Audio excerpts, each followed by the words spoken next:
All right, so let's discuss this game, bro. Like, it's um, it's a very disappointing defeat for FC Barcelona, bro. Like, cause now like they've lost 2 games on the trot, right?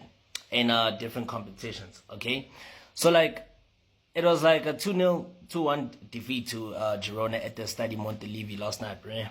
And I feel like Barcelona should actually take the blame for this defeat, right?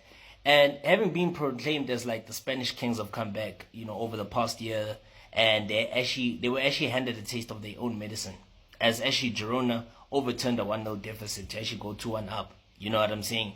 And actually seal a special victory on the night. You know what I mean?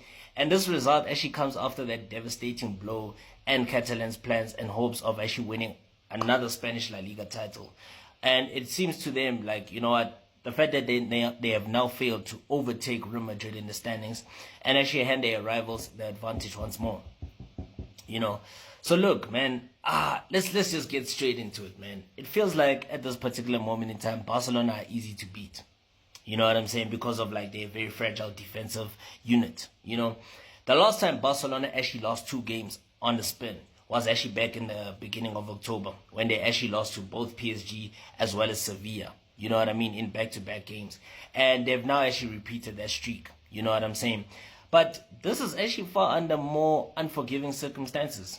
You know what I mean? Because following that 4-0 defeat to Atletico Madrid in the Copa del Rey semi-final first leg, it was actually expected that maybe the Catalans would come back guns firing and make a statement of intent.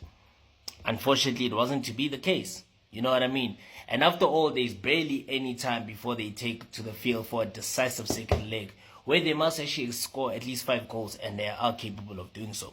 But it will actually be very difficult against a very stubborn Atletico Madrid defense. And what they actually did last night against Girona, bro, was shambolic.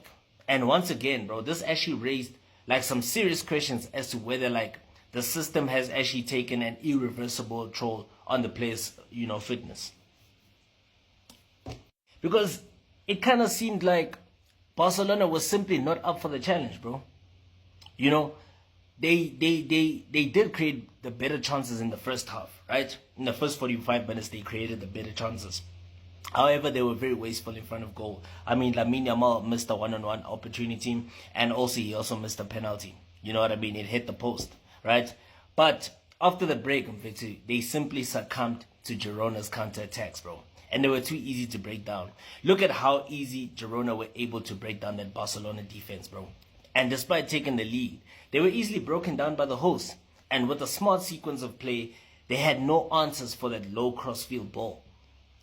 Once again, they conceded within minutes after taking the lead, and that has actually become a recurring theme this season, okay? Then they failed to actually push and create, attacking chances of their own, as they were actually outshot by Girona's inspired attacking foreplays. You know what I mean? The hosts, they created so many chances, bro. It was like a wave after wave of attack in the second half, more than double of that of Barcelona. And they were actually the deserved winners, bro, if you think about it. And this game once again raised some serious questions about the defensive line, which has become more exposed than ever before in recent weeks. And whether it is a sustainable model moving forward, that actually remains to be seen.